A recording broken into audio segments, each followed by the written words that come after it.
racun.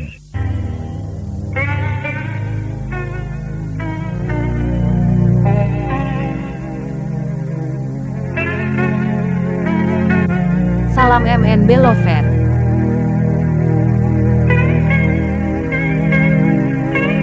Rakai Galuh dan Ranggageni terdiam. Mereka berdua tak bisa berkata apa-apa. Keduanya seperti merenungi apa yang mereka lakukan. Lantas secara bersamaan mereka memandang Resi Gupta. Keduanya sama-sama menarik nafas, seperti ada yang mereka sesali.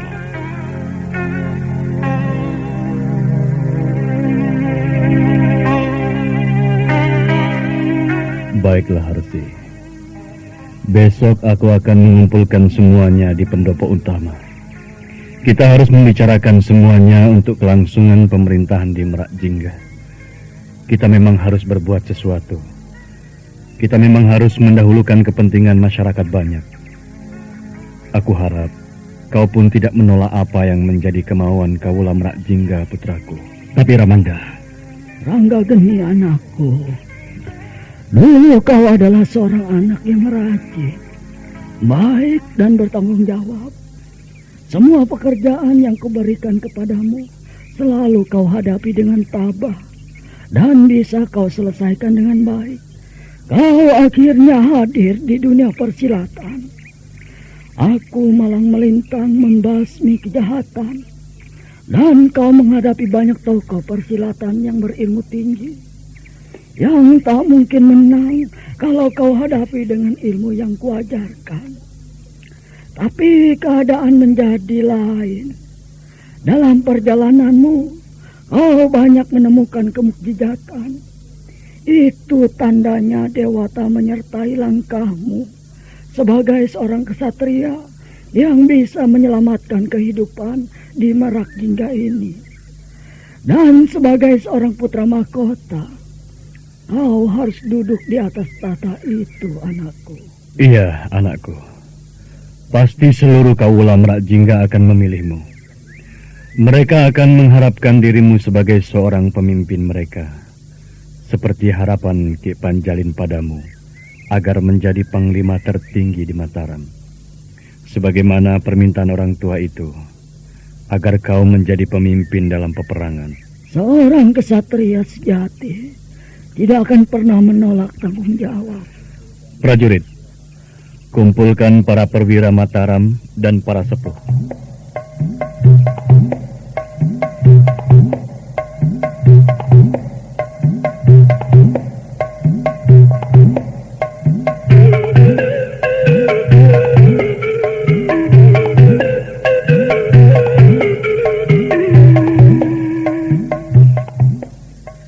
Kakang, kau memang tidak bisa mengelak. Apa yang dikatakan oleh gurumu benar. Seorang kesatria memang tidak bisa mengelak dari sebuah tanggung jawab. Tapi Nimas, aku rasanya tidak sanggup. Aku bisa menggempur musuh dan menghadapi sebuah pasukan besar seorang diri. Aku berani menghancurkan sebuah gerombolan penjahat seorang diri. Tapi untuk memimpin sebuah kerajaan, aku belum berani, Nimas. Aku tak bisa menjadi seorang raja, Nimas. Kenapa tidak, Kakang? Kau punya kemampuan, kau punya pandangan dan sikap. Kepribadianmu tidak diragukan. Semua orang tahu, Kakang. Bahkan Mataram sendiri kini telah tahu kemampuanmu. Apalagi yang membuat kau ragu? Aku tidak punya pengalaman di keraton, Nimas. Aku selama ini bergelut dengan para pendekar dan penjahat. Aku tak mengerti tata negara. Aku tak akan menjadi pemimpin yang baik. Bukankah untuk menjadi seorang raja, kita harus punya pengalaman? Paling tidak pernah menjadi menteri atau kepala angkatan perang. Tapi Kakang adalah putra mahkota. Apapun alasannya, tahta akan menjadi milik Kakang. Pengalaman tidak begitu perlu. Sebab siapapun orangnya yang menjadi raja, belum tentu pernah menjadi menteri atau kepala angkatan perang kerajaan. Nah, kalau mereka menjadi raja, pastilah mereka merebutnya dengan cara kekerasan dan pemberontakan. Tapi seorang putra mahkota, paling tidak dia pernah belajar pada seorang guru ketatanegaraan. Pernah belajar menjadi seorang pemimpin yang baik. Apakah itu menjamin, Kakang? Buktinya Rakai Mahisa. Dia belajar ketatanegaraan, bukan menjadi baik, tapi malah menjadi rusak. Malah menjadi pemberontak, jadi pembangkang. Jadi semuanya itu tidak penting, Kakang. Yang penting adalah tekad, kemauan untuk menjadi baik dan menjadikan kehidupan rakyat tentram, aman dan makmur. Tapi Nimas, Sudahlah, Kakang. Aku yakin Kakang bisa memimpin Merak Jingga ini. Dan aku akan selalu berada di belakangmu. Aku akan membantumu. Tidak semua orang yang menjadi raja itu punya pengalaman. Kita dulu hidup juga tanpa pengalaman, Kakang. Tapi toh sekarang kita bisa hidup dan bisa menentukan semuanya dengan baik.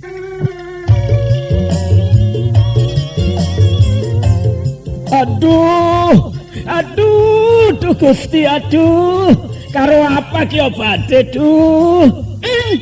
Angger hari wis nguwatiraken bae. Wah, kok malah ngecek wong lanang gering puyeng, larandas, lara untu. Aduh, saking larae sampai nyucut mengkenen. Beli kakek gawe nang obat. Aduh. Lho, ari Kang Bohel, lamun sing mau atuh. Kula mah beli apa-apa. Nah iki Oskadon, puyeng, larandas, lara untu, keresepan sok lara, karo kian bae kula mah Oskadon beli suwe. Aduh, sering ngantuk kita mari nginum Kang Kienku. Makane pekerjaan iki lagi numpuk pisan. Dasar Kang Bohel mah ketinggalan zaman. Minum Oskadon mah nganggok ngantuk segala macem, Kang. Kang penting sih cepet waras. Ceswaras. Coba ki. Aduh, Oskadon ya. Alay Jot, bener baik kayak Jet cepet teh. Wis langka puyenge, wis langka larandase, wis langka lara untu. Aduh ilang kabeh Jot. Wah hebat Oskadon, hebat. Kang bener sih. Bener Oskadon.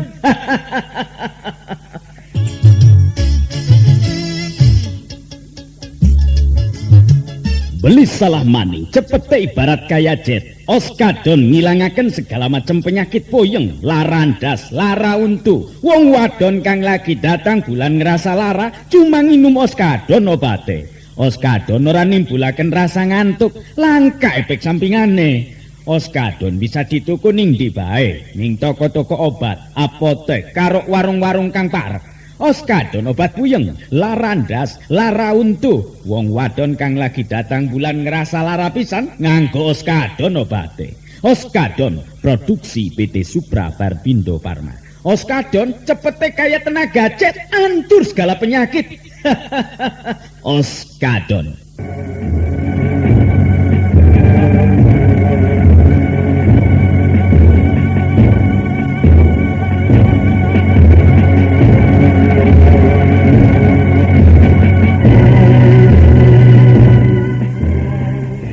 Keesokan harinya pendopo utama sudah penuh oleh para perwira dan para tokoh rimba persilatan. Rakai Galuh duduk di kursi kebesarannya. Di dekatnya duduk Rangga Geni, Nilot Kencana dan Nilot Mahesi. Lalu Resi Gupta dan Ramawisesa. Kemudian tokoh dari kelompok pengemis tongkat emas. Para perwira utama Mataram, Gusti Putri penguasa Segoro Banyu dan para sepuh, serta para sederek. Hari ini sengaja aku mengumpulkan semuanya di sini karena ada sesuatu yang amat penting, sesuatu yang menyangkut masa depan Merak Jingga. Karena menurutku, Merak Jingga tidak akan mungkin tetap dibiarkan seperti sekarang ini. Merak Jingga harus kita kembalikan keadaannya seperti dulu, seperti ketika aku masih menjadi penguasa di sini. Nah, sebelum aku lanjutkan, aku ingin mendengarkan pandangan dan pendapat dari para sepuh. Apa sebaiknya yang aku lakukan? Ampun Gusti Prabu. Sebaiknya Gusti lakukan seperti apa yang memang Gusti kehendaki dan Gusti ingini. Ampun Gusti. Ampun Gusti Prabu. Semua apa yang dikatakan oleh Resi Gupta ada benarnya. Dalam hal ini semua keputusan ada di tangan yang mulia. Dan kami yakin Gusti Prabu yang mulia pasti akan mengambil langkah yang terbaik. Iya, baiklah. Terima kasih Resi Gupta dan Ramawisesa. Baiklah. Sekarang aku akan mengatakan dan memberitahukan pada kalian semua bahwa hari ini aku dengan disaksikan kalian semua akan mengundurkan diri dari tahta Merak Jingga.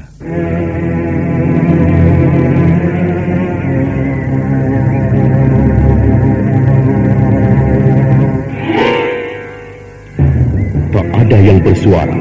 Semuanya memandang pada Rakai Galuh. Raja Merak Jingga itu tersenyum sambil menarik nafas. Lalu dia turun dari kursi kebesarannya.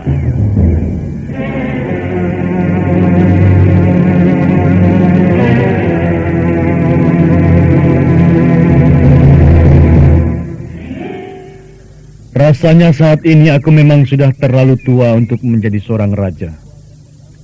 Maka itu dengan ini aku akan mengangkat putraku Rakai Langit yang selama ini hilang dariku dan yang kalian kenal sebagai Rangga Geni untuk menjadi putra mahkota dan menerima tongkat kebesaran sebagai Raja Merak Jingga.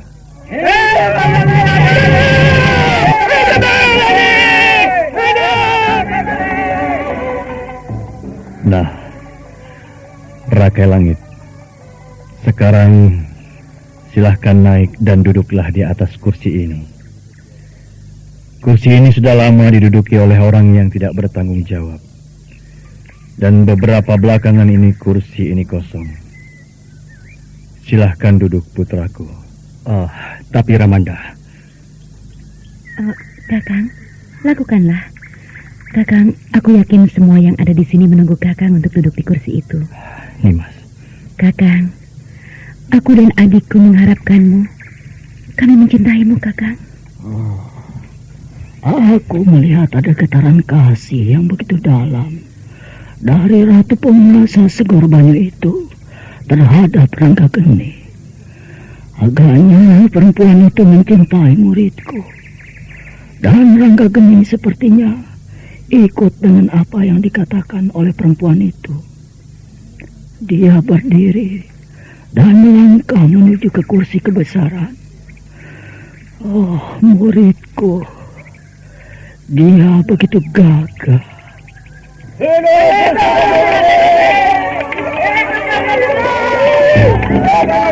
Terima kasih.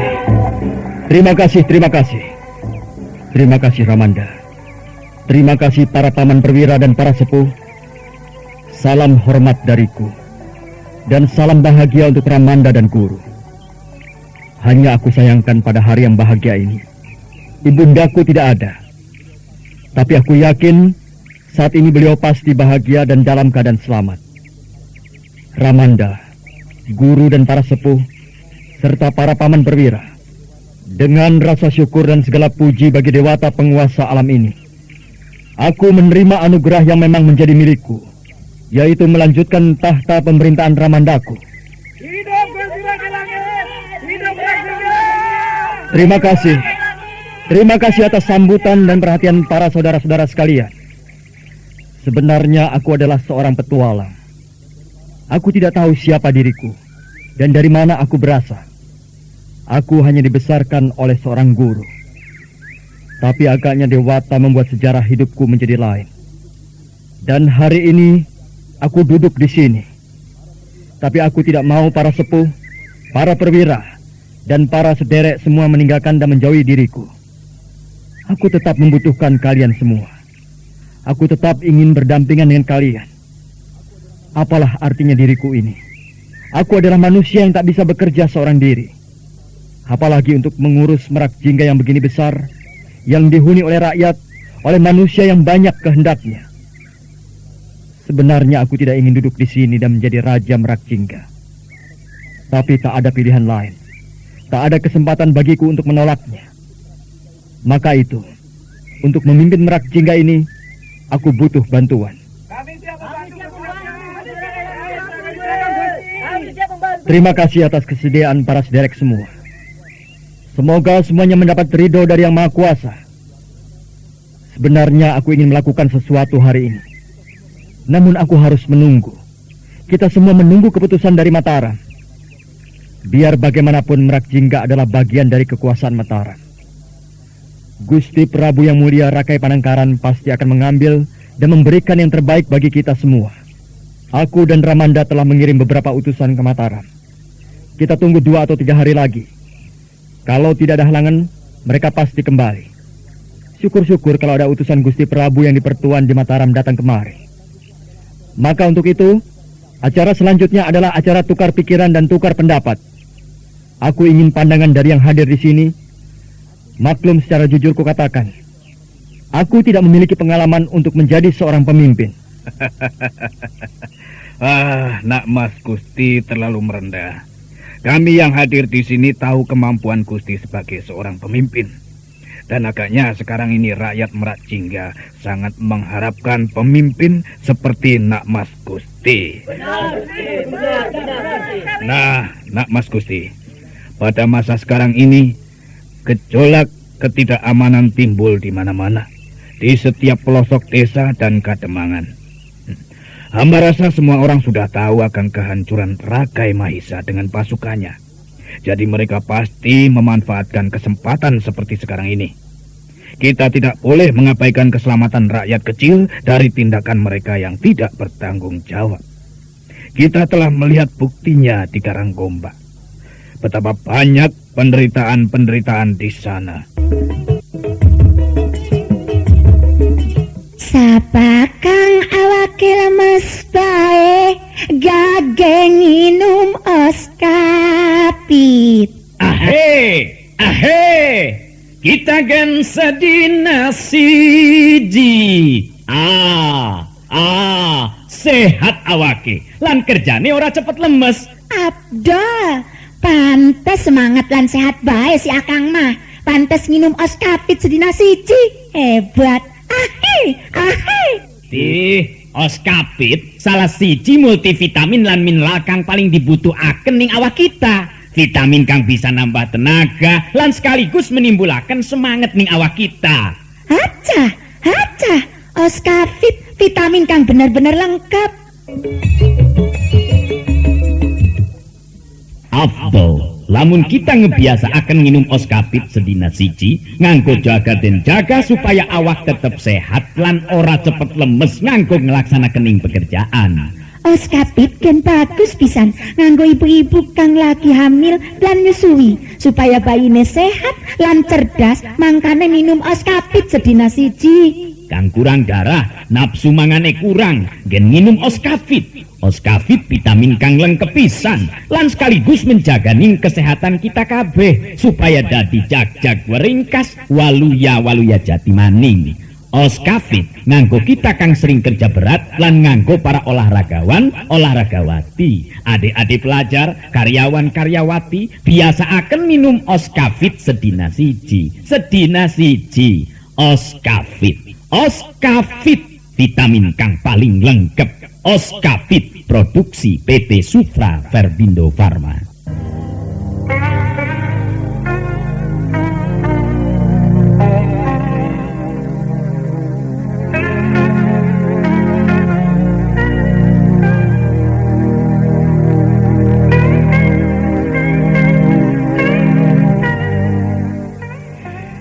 Sementara itu marilah kita lihat keadaan di Karanggombak.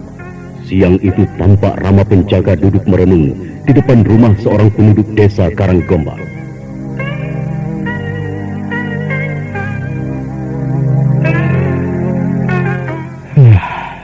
Dua pekan lebih aku berada di sini, dan aku tidak berbuat apa-apa.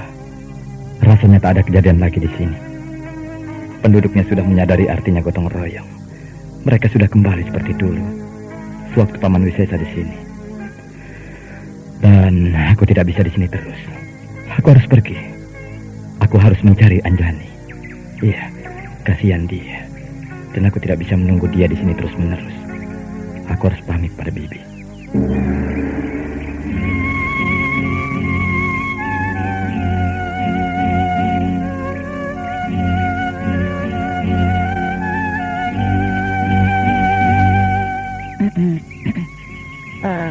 Kenapa kau harus pergi dari sini, Rama? Sebaiknya kau tinggal di sini saja. Bibi tidak ada teman. Di sini semuanya bisa kau dapatkan. Maafkan aku, Bibi. Aku tidak bisa lebih lama lagi di sini. Aku sebenarnya mencari seseorang. Dia seorang perempuan. Di sini banyak perempuan, banyak gadis, Rama. Karanggombak tak kurang anak perempuan. Bukan begitu, Bibi. Perempuan yang satu ini adalah tanggung jawabku. Di saat perang di kaki Bukit Merapi, aku meninggalkannya. Dan ketika perang usai, dia hilang. Aku harus menemukannya. Mungkin kalau setelah menemukannya, aku akan kembali lagi kemari. Aku akan membawanya kemari, dan aku bisa menumpang di sini.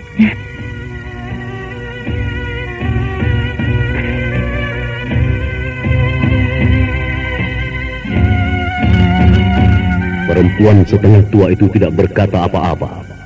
Dia akhirnya tidak bisa mencegah kepergian Rama Penjaga. Dengan linangan air mata, dia melepaskan pemuda itu pergi.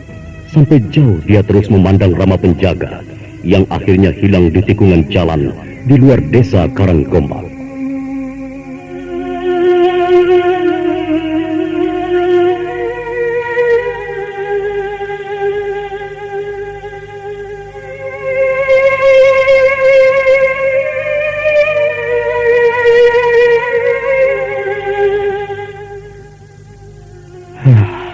Di mana aku harus mencari Anjani?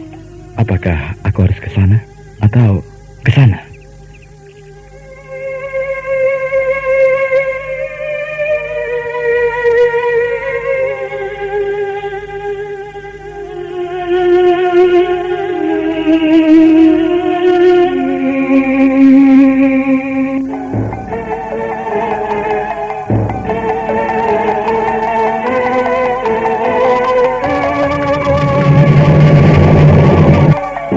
Nah, saudara pendengar, bagaimana kisah selanjutnya?